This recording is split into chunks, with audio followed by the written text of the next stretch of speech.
Hi, this is Tolik for the Andromeda Council, Transformational Shift Events, and Transformational Shift Life.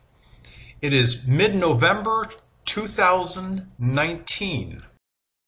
Thanks for joining us.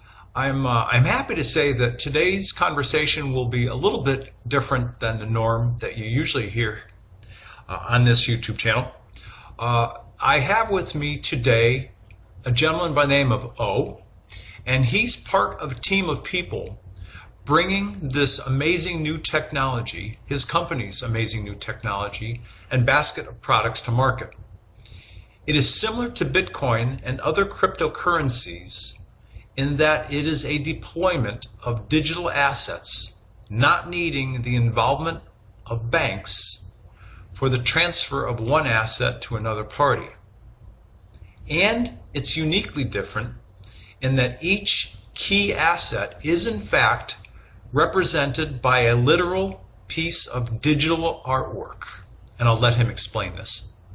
And in the case of kiMuni, key gold, key platinum, key silver, key oil, key diamonds, and more in the future, each of these fixed asset classes are limited and are indexed against these actual real-world precious metal and mineral pricing. Please join me and join O as part of this amazing discovery and conversation. Before we continue, I understand from our preliminary conversation as we were getting ready for this interview that your primary word that you're known by, which people might read and see as ki or kai money, is actually pronounced kiMuni. So would you do me and do all the people listening a favor and explain why it is kiMuni, please? All right. And it's actually a great story, so please go ahead. Yes, Tolik. Ki is chi. In Japanese and also in Chinese, it is the energy of chi. Chi. And yes, and muni is a Latin root that is a generous. It's a generosity, a giving, and there is a word you can look up, munificent, that spells out the essence of what muni stands for. So kiMuni is the word that we have come up with as the brand of the whole platform, right. But it is also the core money type, the main asset type of the platform. So it's the default, if you like, right. asset type. Right. Platform. That's it truly is a wonderful story, because though we didn't get into this when we were preparing for this conversation, it helps me understand why intuitively I felt this would be a wonderful topic for this, my Transformational Shift channel, because we're talking about people's chi and beneficial heart, if you will, heartfelt giving. And that's a wonderful combination of two words to assign to a new kind of digital platform. It really is. I give you and your people credit, whoever started all of this, that they were able to have the foresight to come up with this kind of combination of words. Yes, excellent. Yeah.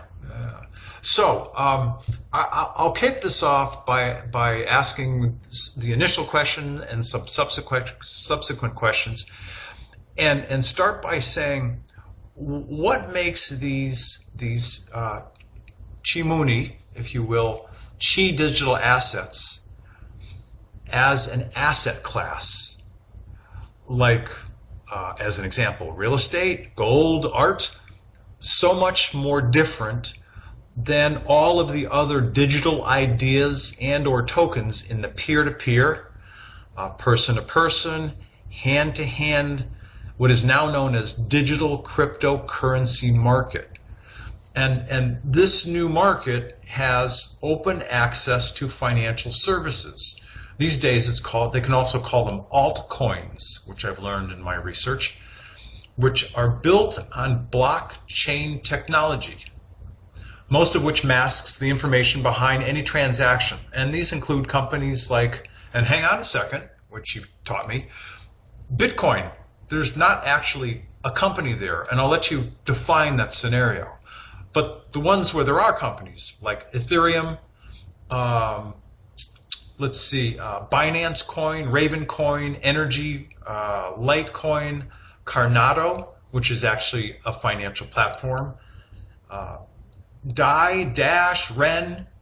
Matter of fact, Ravencoin and Chainlink can deal with or facilitate transfers for companies who are now using smart contracts. And I'm going to let you get into that as well, between any blockchain ecosystem. So having said all of this, how is the kiMuni concept as a ecosystem and repository for assets of real digital value, how is it different from all those others that I just mentioned? Okay. And I know it's a loaded question, but I'll let you take it piece by piece. Go ahead. Yes. Okay. Well, Pollock, we have something that has emerged from a technological discovery in the fractal space, which is the same space as the Mandelbrot set.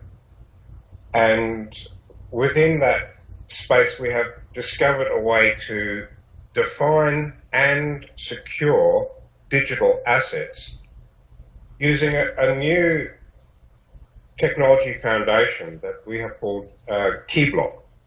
So our technology is called kiBlock. Okay. And it is a completely different foundation than what essentially is the foundation of all of the other cryptocurrencies that you mentioned before, which are essentially all based on blockchain technology. And the differences between them are many and varied. There are a whole number of variations that we need to get a handle on to get a sense of what makes them different. So I'll explain Bitcoin by saying that, well, it's not a coin. It's actually an account, just like a bank account. Okay. And bank accounts use double entry bookkeeping to shift or define the value of each account by putting negative and corresponding positive transactions into the accounts to move the money around. Like banking, credits and debits, right? Credits Okay. and Yep. debits. All right. And so if you have account A and account B and you want to move money in the banking system, you use double entry bookkeeping. So we move $10 by putting a negative $10 in account A transaction and a positive $10 in account B transaction. And then depending on what all the other transaction is, you add them all up, and the sum of all the transaction is the balance, or how much you have in that account. And essentially, all of the cryptos at the moment out there, they are all using blockchain, which is really just sequence encrypted transactions within accounts. So it's if I may interrupt, and I'll Yes. do this as graciously as possible from time to time. If I hear you correctly, what you're saying is that this new way of producing a digital computer transaction simply is, at least with Bitcoin and others, is that they are applying an encrypted code on a per transaction basis. That's about it. To each transaction. Yes. The blockchain essentially does a sequence encryption of all of the transactions so that they can't be undone. There's a sequence and encryption that is the blockchain part, but really the blockchain is only facilitating an accounting system where you cannot muck with the transactions. Essentially, that's what they are. And so all of the cryptos are all functioning exactly like bank accounts. And you have wallets, you have Bitcoin wallets, which are really accounts. And you have a Bitcoin held in those wallets, which are really a balance of transaction. So in every respect, as far as we are concerned, all of the blockchain-based cryptos function exactly like bank accounts in essence. Only what gives them their security, rather than the bank holding the integrity of the accounts together, they are connected with a blockchain method of holding the integrity of the transactions together in an open architecture. Okay. So that is really a description of all of the different cryptos you have mentioned, because as far as we are aware, they are all implementing a blockchain accounting paradigm. Right. Now, and with your organization and its focus and the way that you've issued your different, for lack of better words, financial products, they're actually representations of real assets. And if I'm going to say this right, and I want you to sort of fill in all the blanks behind me, but this means that they're also indexed, as I said earlier in the beginning, against very real world assets like gold, correct, silver, platinum, oil, diamonds. And there's actually a title deed that gets applied because of the artwork that is done when you get into the whole fractal piece. it's yeah. The artwork is one component of the puzzle. So I will now give you a contrasting situation that begins to define this incredible difference. Yes. Of kiMuni. Okay. So if all of the current cryptos are essentially like bank accounts, kiMuni is essentially like cash or bullion. In that there is a thing that is passed from hand to hand. And if you ask these days, if you ask people, well, here's a $10 note and you've got $10 in the bank, what is the difference? And quite a lot of people will say, well, there is no difference. When in fact, there is a vast difference. That $10 note can be passed from hand to hand without requiring any kind of accounting. There is no one there with any books when you go and pay with cash. Right.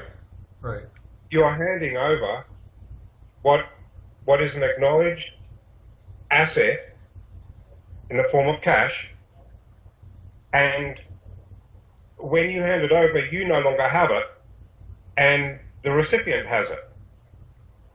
And it is a change of ownership of a actual asset that is taking place, as distinct from the same thing happening in a bank account, which is a negative transaction in one account with a positive transaction in the other.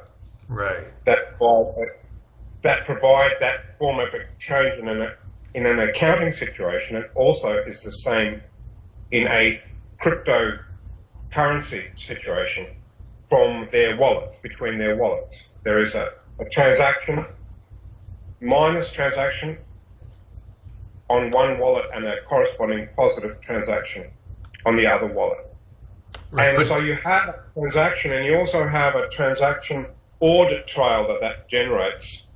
And of course, you have a massive great number of transactions that begin to accumulate. So every time there is any kind of trade of any sort, it will add to the amount of transactions that exist in the world.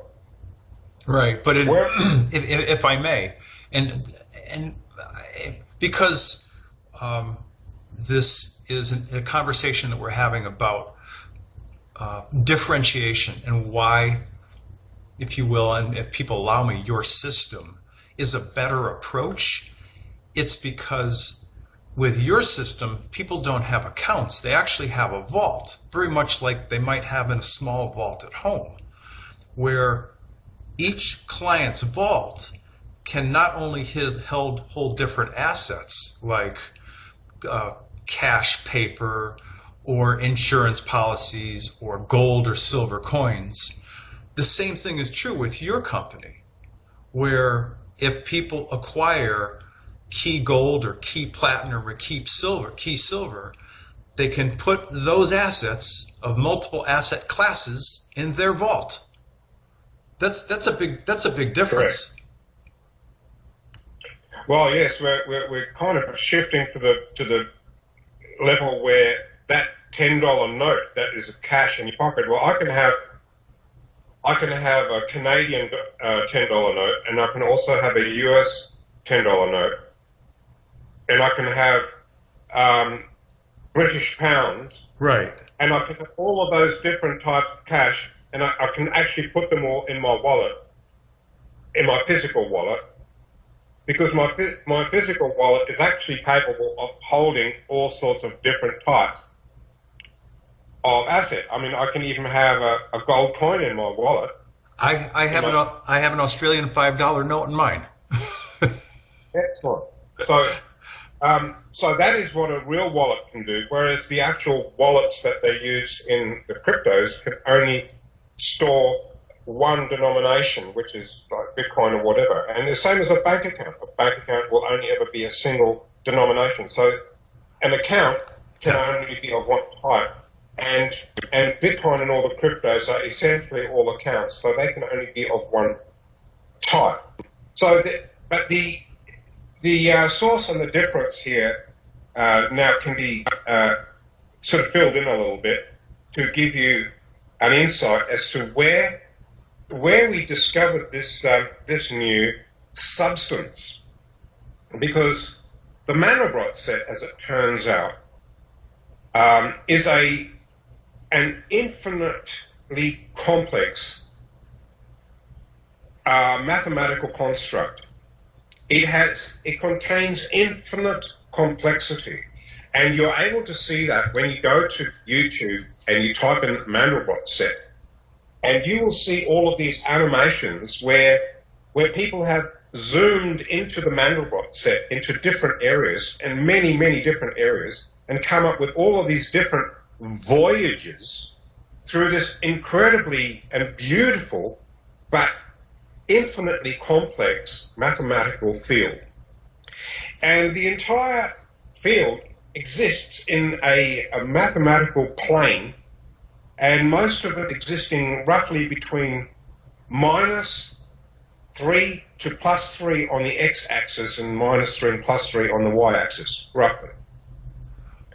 Okay. However, when you zoom into it, like the entire thing is contained there. There's a limitation, and this is an important point. In that x-y-y, there is a limitation. You can zoom in and you can keep zooming in and zooming in ad infinitum, to infinity and beyond.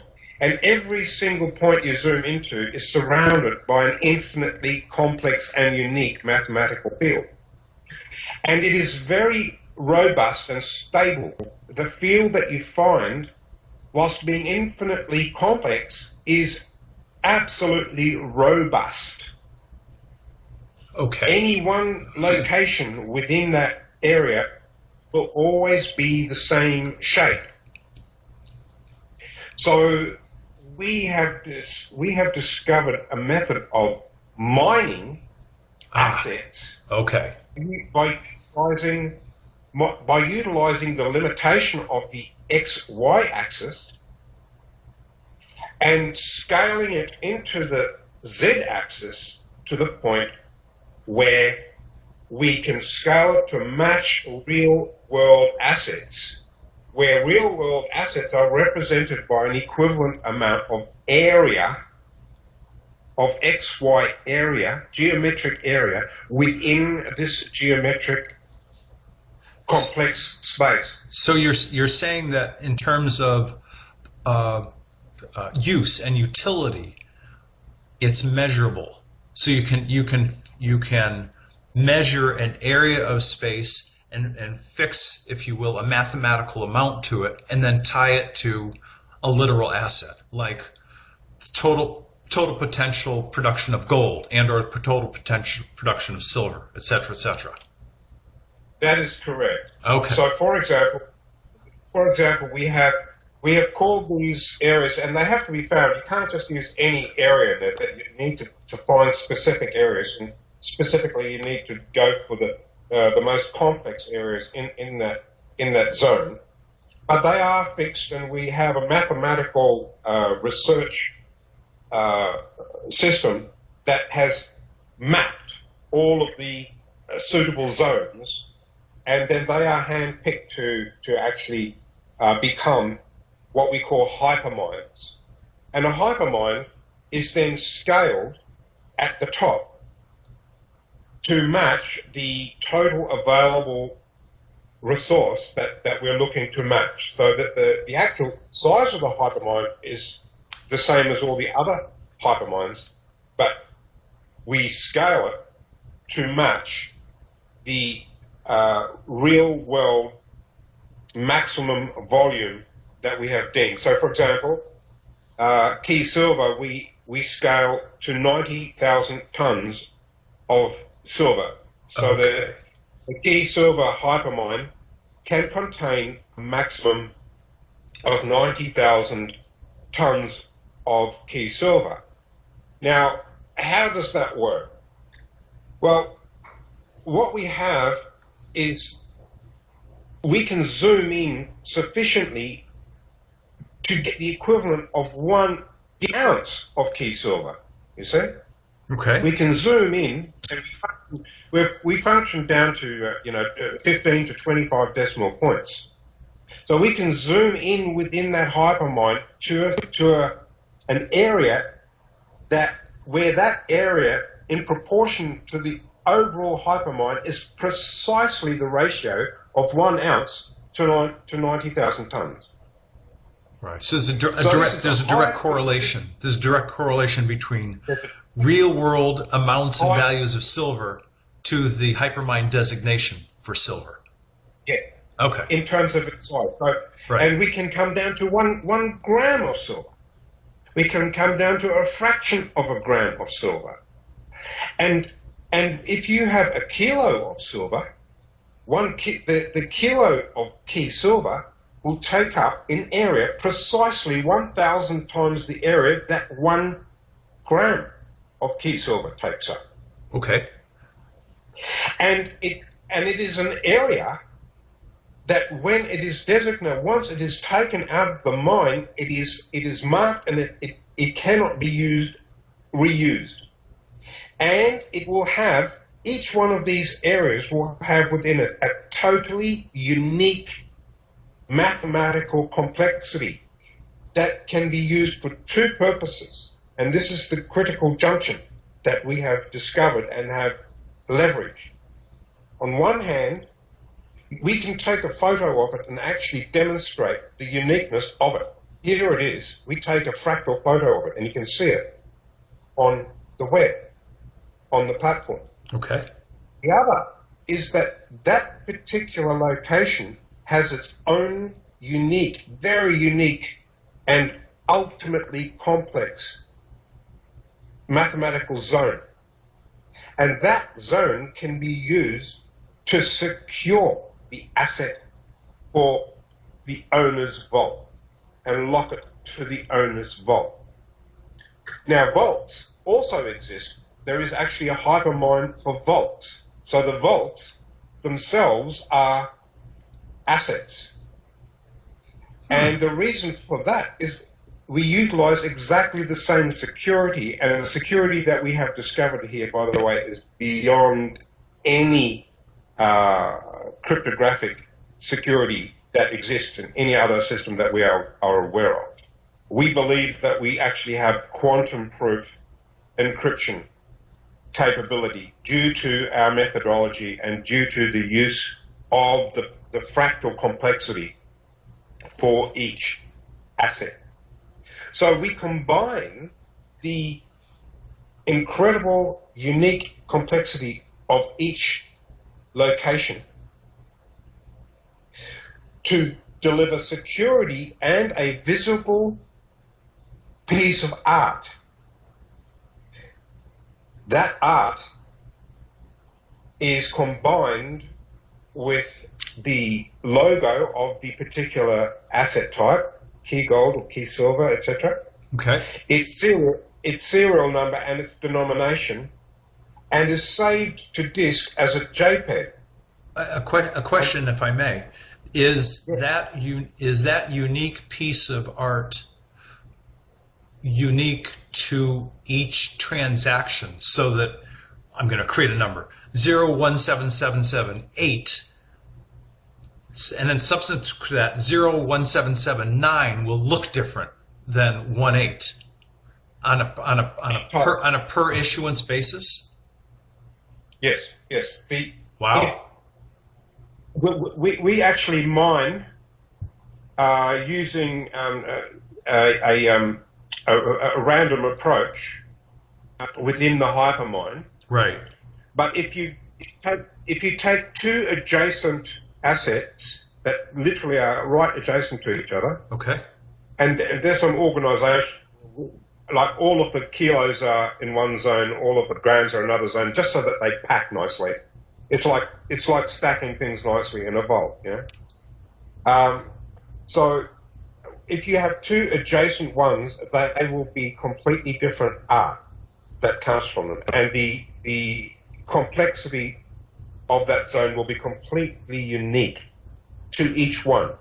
And so if you have two $5 notes at the moment, there is a copyright on those $5 notes, but it'll be the same copyright for the two notes.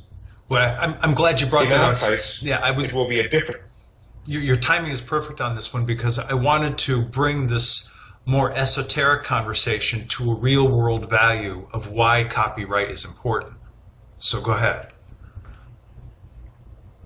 Yes, and copyright jumps into action the moment that one of our key asset JPEGs is fully minted, as it were, and when it's complete, it is saved to disk, and it's literally at the time that this unique art is persisted to a medium, that copyright automatically jumps into action and makes this what is termed a legal asset. And it is a legal asset the same way as a picture with your camera, okay, or your phone. You take a picture when you hit the button and persist that picture to your memory. At that point, copyright automatically is applied to that picture, and you own the copyright that, and the picture is now a legal asset that you can trade.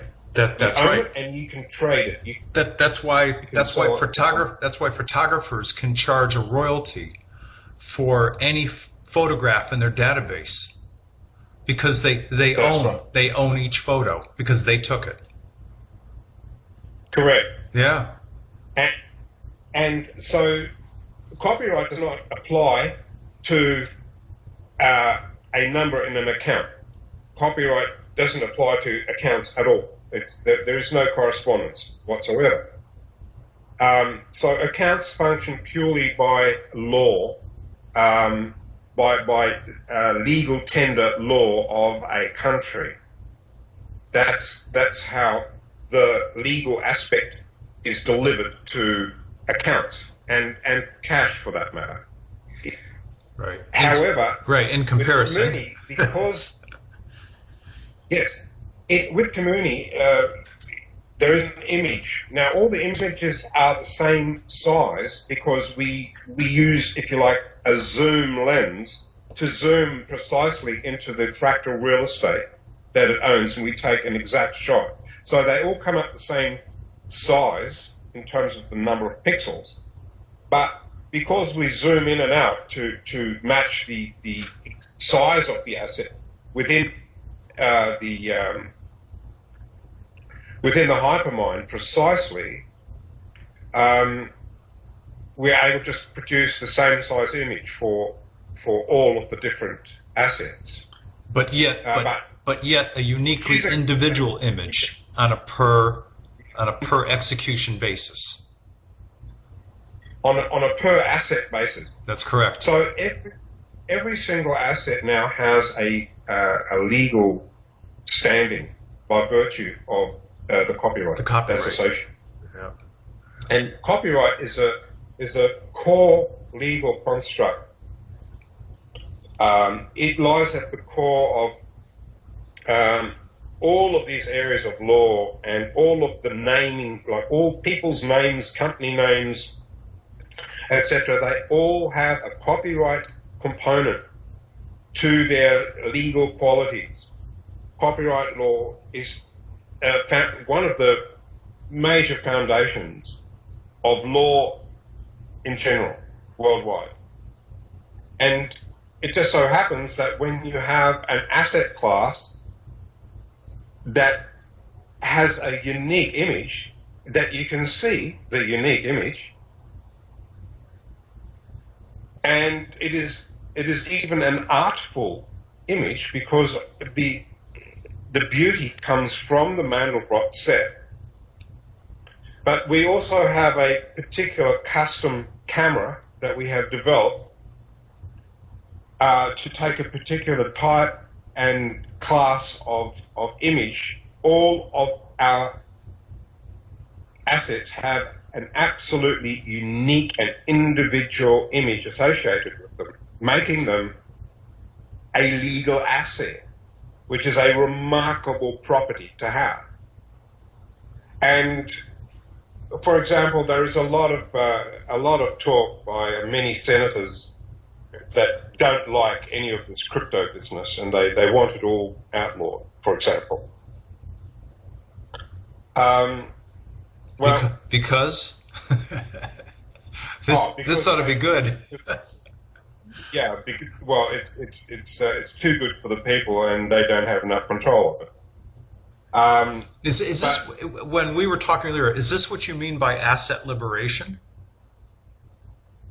Oh, okay. Asset liberation is something that emerges from the fact that we have a whole bunch of asset classes within the same paradigm, and I'll get to that in a minute. Okay. All right.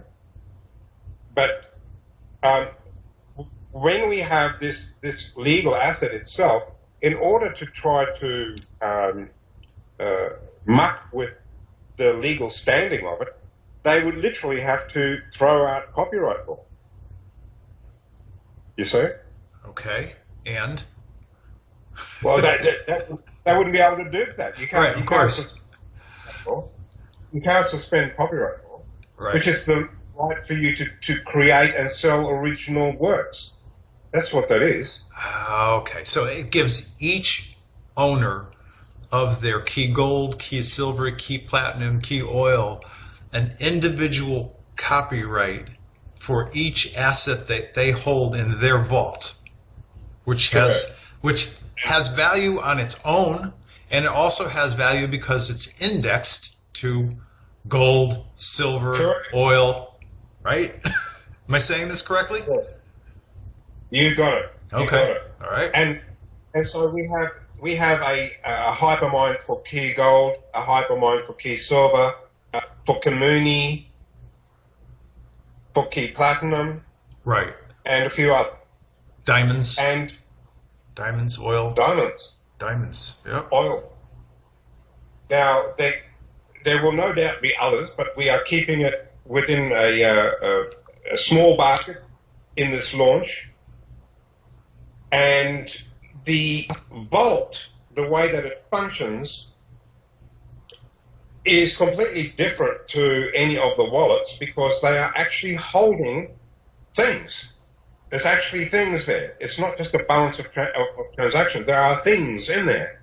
Right. Just like somebody's vault at home, where they may keep insurance policies or gold coins or cash. Yes. There are things in there. And they not only can you see them, but they actually have legal standing because they have copyright. Okay. And they are secured by the most incredible security technology that we have developed that implements the super complexity and unique complexity of each and every asset and vault. And just to touch on that security, one of the biggest challenges in cryptography is what's called key management. They have beautiful cryptographic algorithms that you put a key in there, and it's very, very, very hard to crack. Okay. Of course, there are some issues now with quantum computing, but that aside, they're very, very hard to crack. But if you've got the key and you know the algorithm, right. Well, bang, it's right there. So we're going to keep the key, right? We're going to keep the key safely.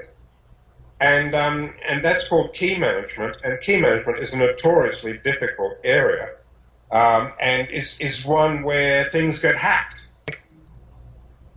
Okay. Sorry about that. No, that's all right. That's where things get hacked.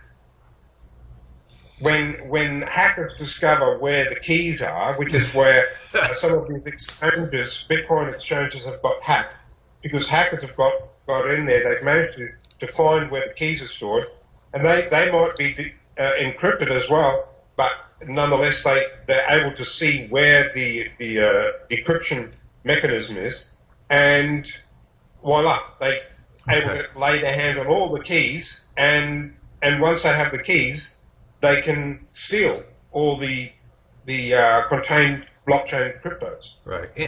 In comparison to kiMuni, and go ahead and fill in the blanks on this one. In comparison to kiMuni, we have this remarkable situation. We have an owner's vault combination that you choose, and that combination is transferred from your browser to the platform at the time that you log into your vault. It is passed over the internet using secure sockets layer. Okay. SSL. Right, SSL, sure. And it arrives, hopefully undetected, not that it really matters all that much at this point, within the server, which then takes that and morphs, if you like. It utilizes that combination, and it utilizes the space, the complex space of your vault, which is unique, and the complex space of each and every asset, which is unique to each and every asset. And it morphs that into an encryption key of exceptionally high standard. So you can just have, the word password if you want to use it, sure. But it will be converted into the highest quality encryption key for each and every asset and the vault itself. And that encryption key, which is a second level key, is then used to actually decrypt the encrypted block that is the security block. Okay. All right. All right. So that is actually stored. Now, just bear with me. all right. But I want to bring this down to ground level. So I'll give you another 2 minutes on this one. Where the rubber hits the road. Yeah. Exactly.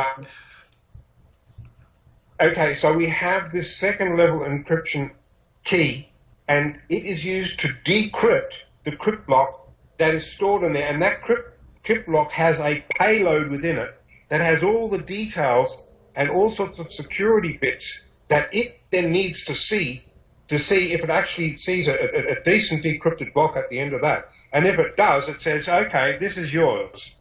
Off you go. However, in terms of your utility, unparalleled encryption, decryption, and security, unparalleled like no one else is doing in this space. We're aware. I just want to round that off there. Okay. The actual combination that you put in, right, and the super high quality encryption key that is morphed for each and every asset from that combination are not stored anywhere. All right. They are not stored by the platform anywhere. Not in an encrypted form, not in any form. Wow. And the upside to that is? The upside is, quite simply, that if somebody hacks into our server and grabs a backup of the database that holds all of the details, okay, there's nothing that they could do with it. Not only that, they could not move a single asset from one vault to another with what they find. Also, they do not find any personal details because we have no. That's another area of privacy. We'll get to that in a minute. That's a really good point. That if a hacker gets in there, there's nothing they could do. And not only a hacker cannot do anything, guess who else can't do anything? We can't do anything. There is no capability for me to go in there and move a single asset from one vault to another without knowing your combination. And you can change your combination at any time. Right, right. If I don't have your combination, because that combination is nowhere to be seen in the database, nor the encryption key, then you can't get in my vault. No. Yeah, so it's ultimately secure. All right, so I'm going to move this conversation on, and again, I want to, in my words, bring it down to ground level, as you said, where the rubber meets the road. One of the things that caught my eye about your company's system and its approach, and this is where, for individual people that are considering getting into this digital currency world, in this case, you have real digital assets backed by individual copyrights, is that in the case of your company, when people get involved, there are no transfer costs, no, like from vault to vault, there are no transaction costs, there are no mining costs, there are no broker costs, there are no audit fees, none of those exist compared to the other digital crypto companies or Correct. Whatever they are. That's astounding. And how are you able to do that? The business model is that of a mint. And a mint makes its money by minting a new gold coin, for example. Ah, okay. And selling it. And then once they've sold it, that's where they've got their money. And then that gold coin is passed from hand to hand all around the world without transaction fees, right? Got it. And that is because of the nature of our asset class, we precisely match that of real world assets, which are passed from one person to another without fees. So when someone buys a key gold, for lack of better words, coin asset from you, or a key or a key silver asset from you, they pay a certain amount of money, if you will, or a Bitcoin to you one time for the purchase of that asset. Yes. And that's it. When we mint it. Or right. When you mint it for them and when you produce it. Yes. Got it. Okay. Wow.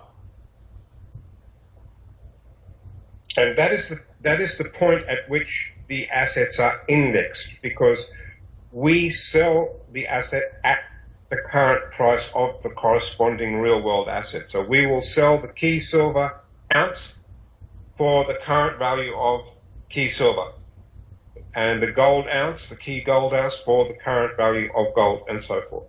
Got it. We do not have gold that we back. It's not a backing scenario, and where there are cryptos at the moment that they say they are gold backed and so forth, that is a really difficult game, because you have to have vaults with gold supposedly audited by third parties, and ultimately, if somebody wants to convert their asset to gold, that you have to supply it. You have to say, hey, I want to convert it to real gold. Yeah. That is not required at our end, because we actually have an asset that is tangible in and of itself, and all we need to do is actually index it and simply sell it at that rate, and that delivers that rate, and that value essentially continues on going forward, because that is the price it was minted for. If you go to the mint and you buy it and you pay a certain amount of money for an ounce of silver, then you will tend to want to get a similar amount for it thereafter, and all people trading with it will accept it as silver. Right. So in our case, we're very simply indexing it at the point that it's sold, and that price indexing carries on quite nicely from that point. How? So I guess this brings us to the way that people can get involved and purchase your different assets. Your company has a website, and I'll let you pick it up from here and just give a brief overview of how people can purchase key gold, key silver, key platinum, key oil, key diamonds, and those things. Sure. The website is kiMuni.io, KIMUNI.io, and you can also type in kiMuni.money. That will take you to the same place. Mm. And when you go there, go to the vault button, and you say create my vault, and you put in a vault name and a combination. It asks for no other further personal details. So this is kind of like a typical software application where there's a login and a password. Similar. It is very similar, yeah, and okay. It's very similar to creating a bank account. Only there's no 100 points and KYC and so forth. Right. Yeah, of course. Yeah. But yes, in essence, so they create. The first thing to do is they create their own vault. Yes, and then you record those details, and you're able to log into that vault at any time, and there's no charge for that. You then go to the trading floor, which is one of the other main buttons at the top, where it says buy key assets, and you choose one of the assets that you wish to purchase. Now, at the moment, the only way you can purchase them is by using Bitcoin, and there are plans, of course, underway to have other methods available, but currently it's via Bitcoin, because we are wanting to keep a hands of approach to the fiat world at this stage. And so you need some Bitcoin, and there are some instructions for you on under resources to help you get some if you're not familiar with Bitcoin. And then you buy the asset of your choice. So this your process as it stands right now keeps it purely in the world of peer-to-peer or peer, hand-to-hand purchase. There's no institution involved at all. Somebody shows up, they open a vault with your organization, and then they bring their Bitcoin and they can purchase whatever assets they want from your company. Yes. Yes. Okay. All right. And it's a fascinating difference because once you actually have kiMuni assets, there is what we call the asset liberation. Yes. Because you are able to, not only are you able to shift without fees any of these assets from one person's vault to another, you're also able to swap between any of the asset classes at their current value without charge, without fees. So if you're saying, gee, I bought some key silver, I really would have preferred some key gold, well, that's fine. You're not stuck with that decision, and you can shift and swap. And that's a very popular thing because people are swapping, because we also have key Bitcoin, by the way. We have key Bitcoin. Oh, okay. Which is indexed to the current value of Bitcoin. Bitcoin, right, of course. Yeah, I saw that coming. And so it is actually an off-blockchain Bitcoin. And so you are able to shift from key gold to key Bitcoin and back free of charge. So if you want to do arbitrage and play the market, as it were, between those asset classes, you can do so within kiMuni without leaving kiMuni.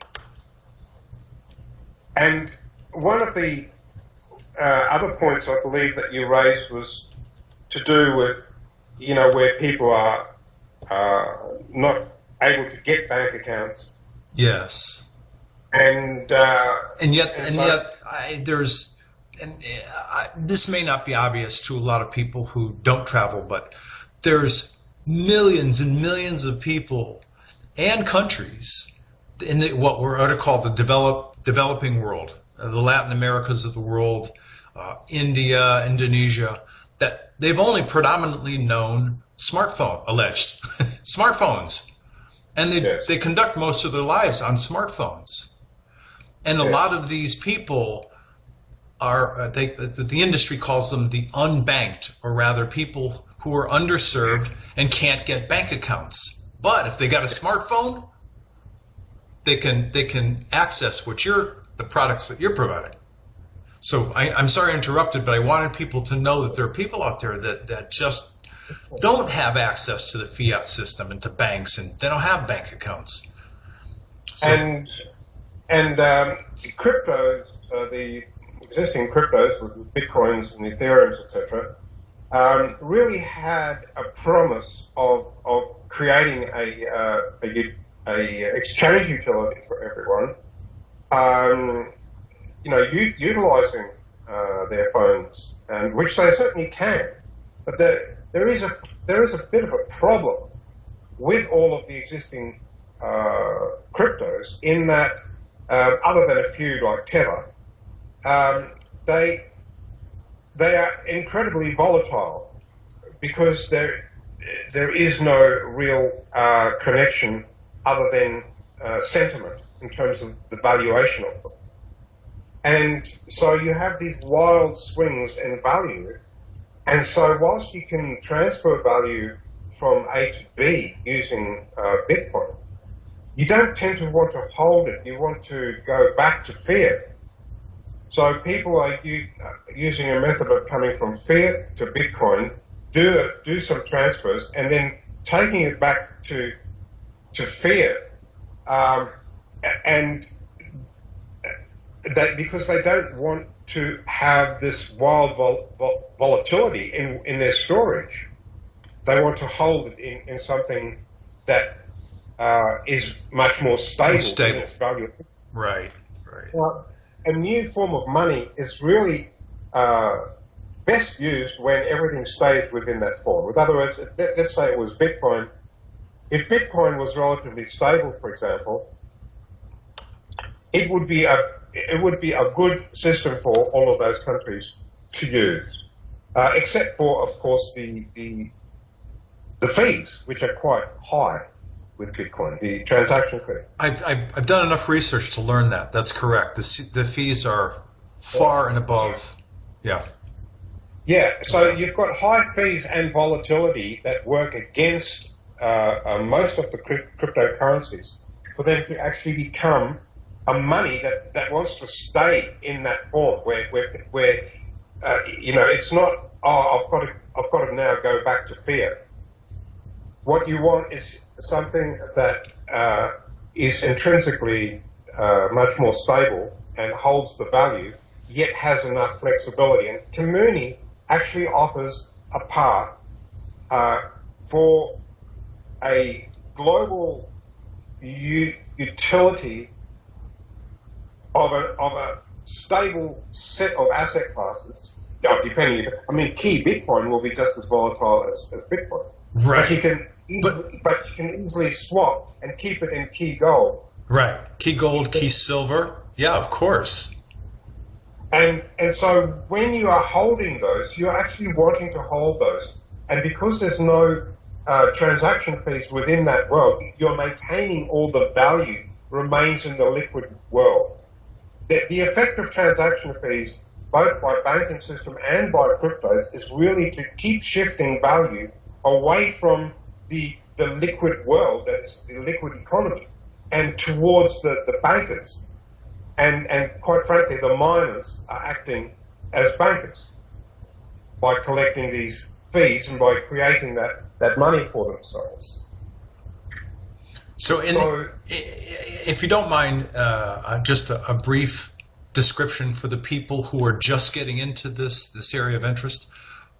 If you would please, tell people about a miner, M-I-N-E-R, who actually mines within the context of what you're talking about. The Bitcoin miner is anyone who invests in these days special hardware that does this mining task, and it consumes large volumes of electricity,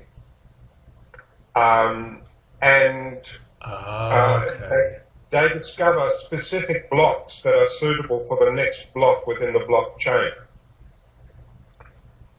that can be used. And when they discover it, they actually get the equivalent of that, of the value of that. I mean, say right now, I think the Bitcoin is hovering at $9,000 US. Well, right. It costs them around $3,200 in electricity and other overheads to actually mine a new Bitcoin. Wow. So the net result is 6,000 or under. Yes. Wow. At the moment, but yeah. It got close to 3,000 earlier this year, so there wasn't much margin in it then. But yeah, good point. The point is also that it is unsustainable. That there's an unsustainable aspect to all of these blockchains due to, well, the mining and also the forever increase in the size of the blockchain, because transactions keep piling into this database and it just keeps bloating. It's very large now, the Bitcoin blockchain and the others, and they use a tremendous amount of power and bandwidth. I believe Bitcoin is using the same amount of power as a small country like Czechoslovakia or something like that at the moment. Jeez. Yeah, so, and here we go in making, if you will, a pitch or plug for your company and its processes and the ecology of the sustainability. Sustainability is a better word. In comparison, your company, much different from what I understand. Well, all of our servers currently are combined to use about 1 kilowatt of power. That's nothing, which translates to what, hundreds of dollars, maybe? Well, yeah, I mean, basically, when you turn an electric kettle on, that's 2 kilowatts. Jeez. So now, by the time that we grow to a global scale, we might get to 10 or maybe even 20 kilowatts, but that is about the sum of it. Right. On one hand, and on the other hand, that power is solar powered. So all of our offices and cooling systems and everything powering all of our networking and servers is all solar powered, 100%. Translation: low overhead. Right, and for again the people that might want to get involved, sustainable. Right, sustainable. Right, no transfer fees, no transaction fees, no broker fees, no audit fees, no minor fees. They pay once for any asset that they wish to purchase. Yes, if they don't obtain it from someone else, an asset, right, they can mint a fresh one and pay for a new one to be minted. So we are by not you guys. We are not so much a speculative crypto. Like most of those cryptos, they are a speculative instrument, and their wild instability and value fluctuations really suit speculation beautifully, right? Right. But they don't suit a value store. Right. I've often, and I'm very conservative when it comes to my money, but I've often thought of these current days of cryptocurrency. Now, there are some new movements that are coming out of cryptocurrency, which is seeking to expand its scalability, give greater access to people. But right now, it's kind of like the wild, wild west of the early days of the internet. And my summation would be, in just a few years, you may have Bitcoin Cash, BitLite, and a few others, Ethereum, that survive, but a lot of them are going to fall out. They're not going to make it. They're just not. Well, there's thousands of them at the moment, and only really the top ones are really active and successful. There's a small handful, right, near the top, and my own view of it is that really, there was one that came out that had all of the recognition, because you see what is driving their use is whatever trust they get. Good point. That's correct. Trust is, if there is anything backing a crypto, it is the degree of trust, which varies and fluctuates wildly, which has to do with the fluctuation of the actual values of the cryptos, but it is the level of trust. And Bitcoin has been around for a bit over 10 years now. Right. And so has managed to build up a trust over that period of time as a trusted name.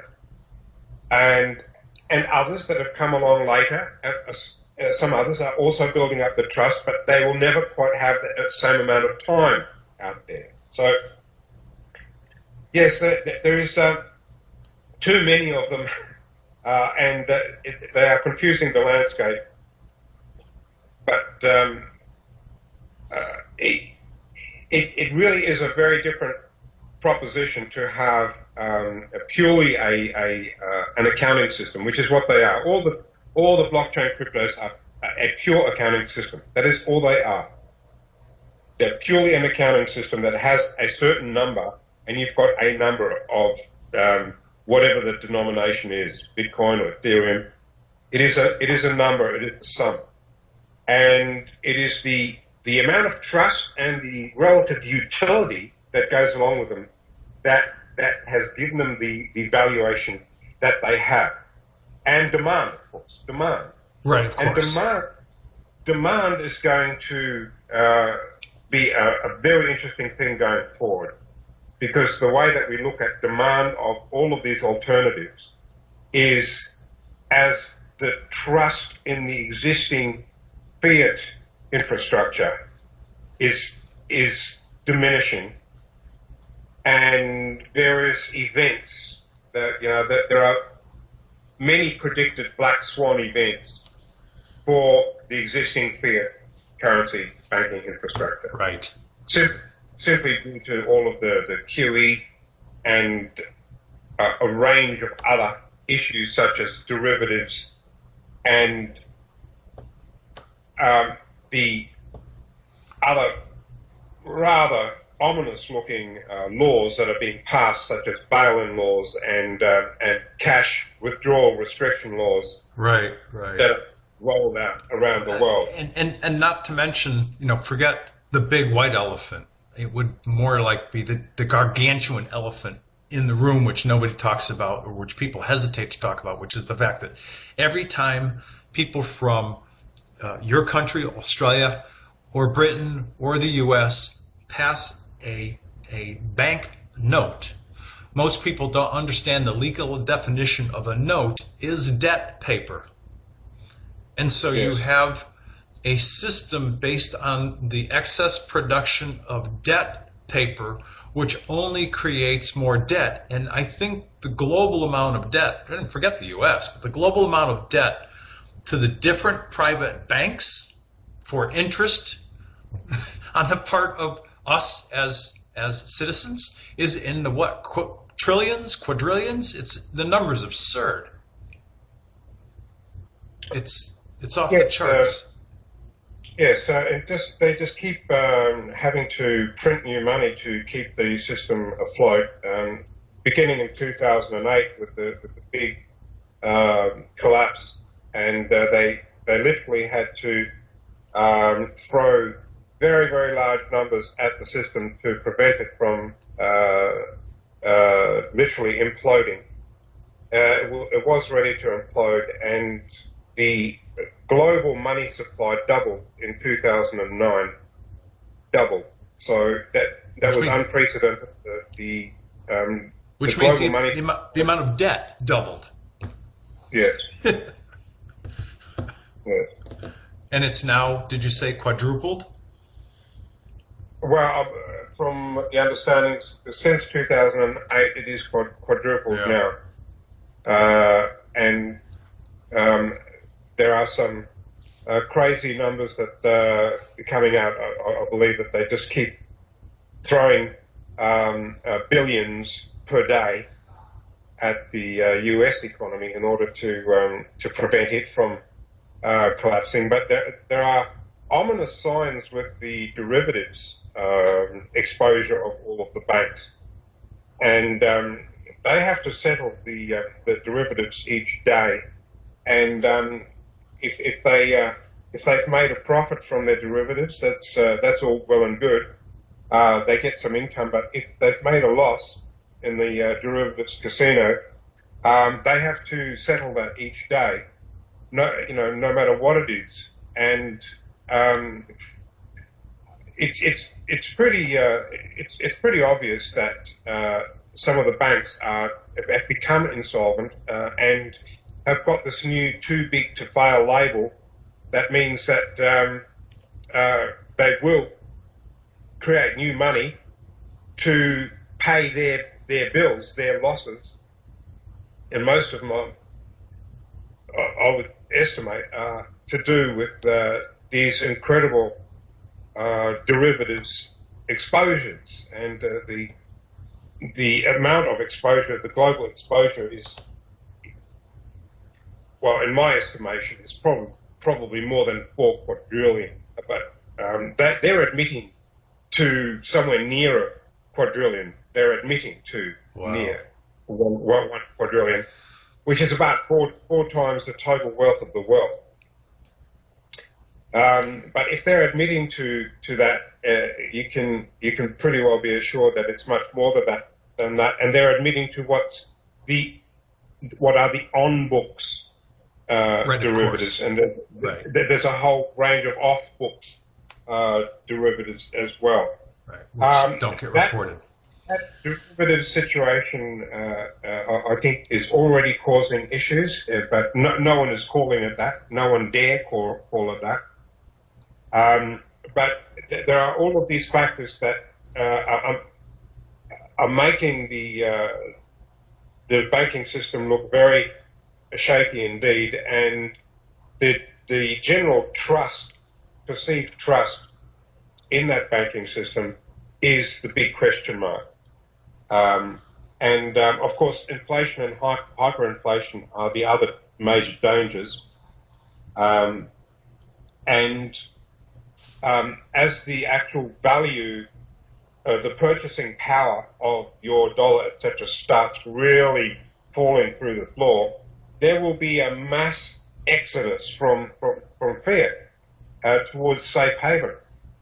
And the classic safe havens, real estate, bullion, Gold. and art, Right. will get all the attention. Well, these days you can add to that cryptos, and it's very interesting. Some of the calculations made that if there is such a massive exodus of fiat, the amount of interest in crypto will absolutely explode, and they will rapidly become so expensive. All of the safe havens will rapidly become so expensive that they basically will go to no offer. With other words, gold will go to whatever, 10,000 or 100,000, whatever, and so will Bitcoin. But it'll get to the point where people are saying, I'm not going to accept fiat currency. What else have you got? Right. Okay, they'll say, I won't accept it. So you can't even buy it. You will not be able to buy it because the perceived value of it is plummeting, and the perceived value of anything that is a safe haven is going to skyrocket. And this is, of course, the ultimate nightmare, banking nightmare, that all of this, this would have actually been going on a long time ago if it were not for this constant money printing and also of the manipulation of the price of gold and silver. They've been caught out doing that. They've been fined and caught out many times. They've had to do that because gold and silver are the canaries in the gold mine. Yeah. Right? And if their prices start rising, and they're creeping up a little bit now, but as their prices increase, there is alarm signals that go through the entire financial community. And so there's been a massive manipulation around that to maintain the prices where they are. And the way that they've manipulated gold and silver prices, of course, is with paper gold and paper silver, where they issue gold certificates that are meant to represent actual gold in the vault, but do not, and they just dump them. They dump them on the market until they get the price down to what they want, and then they pull them back out. So, Oh boy. so these situations are all, if you like, the juggler keeping the balls in the air, but they're starting to drop more and more balls, and the corresponding trust situation that emerges from that is one that shifts in the relative trust away from established fiat infrastructure and towards safe haven assets. Right. And If you'll allow me, yeah, if you will, the extended reach of a safe haven asset would be to come through a company like yours and purchase key gold, key silver, key diamonds, key oil, absolutely. assets, and your copyrighted assets, because the actual artwork involved, which is indexed to the actual real world assets, they're all interconnected because it's real world. So there's value. There's real value for someone coming to your company as compared to any other cryptocurrency. Very much so. Yeah. We have been learning about the quality of the asset that we actually have.